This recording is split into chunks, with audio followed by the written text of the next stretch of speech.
अस्सलाम वालेकुम स्टूडेंट्स, उम्मीद है आप लोग ठीक होंगे। बेटा ये हमारा 6A चैप्टर है हमारा जो कंप्लीट हो चुका है। हम इसके क्वेश्चन आंसर सब सारे कर चुके हैं। हमने इसकी एक्सरसाइज करनी थी, हमारी एक्सरसाइज रहती है, आज हमने इसकी एक्सरसाइज करनी है। ठीक है, आप लोग पेज नंबर 105 खोल लें 6A चैप्टर का, फोर्सेस एंड मोशन। इसके आज MCQs पहले हम करेंगे। The force produced when two objects रब अगेंस्ट ईच अदर। कह रहा है कौन सी फोर्स प्रोड्यूस होती है जब दो चीज़ें आपस में रब होती हैं। जैसे एग्जांपल के तौर पर हमारा जब अपने हैंड्स आपस में रब करते हैं, जब एक दूसरे के साथ मसलते हैं, तो कौन सी फोर्स प्रोड्यूस होती है? फ्रिक्शन। ठीक है, पहले का आंसर है बेटा फ्रिक्शन। सेकंड है फ्रिक्शन प्रोड्यूसेस, जब फ्रिक्शन बनती है तो उससे क्या प्रोड्यूस होता है? हीट।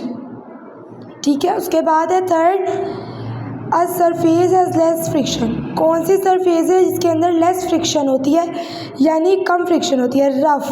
बेटा जो खुरदरी सी या थोड़ी ख़राब सी सरफेस जगह होती है ना ज़मीन, उसको कहते हैं रफ़ सरफेस। ठीक है, और उसमें फ्रिक्शन कम होती है।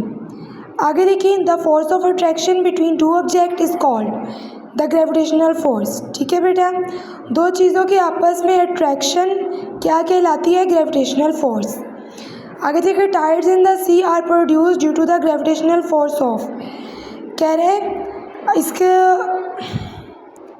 बेटा इसमें ना द सन भी इसका आंसर है, द मून भी और द अर्थ भी।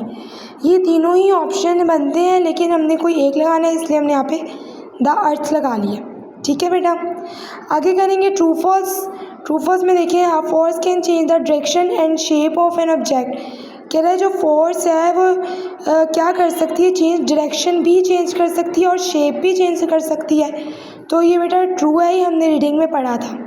ठीक है, the force of friction occurs only between solid object. जो फोर्स ऑफ फ्रिक्शन है वो सिर्फ सॉलिड ऑब्जेक्ट में ही अकर होती है, नहीं ये सॉलिड लिक्विड हर उसमें आ जाती है। ठीक है, और बन जाती है। Polishing a surface helps to reduce friction.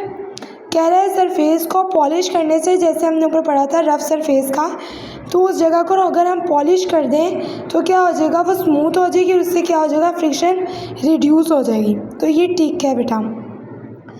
ठीक है, आगे देखिए, the force between two heavenly bodies is the force of gravity. तो इसका ठीक है, ये ट्रू है। आगे gravity is the pushing force. तो बेटा ये क्रॉस है, इसका पुलिंग फोर्स है। ठीक है बेटा, हमने बस आज यही करना था, आप लोगों ने ये याद भी करनी है एक्सरसाइज लाजमी। उम्मीद है आप लोगों को समझ आ गई होगी। ओके, अल्लाह हाफिज़, थैंक यू।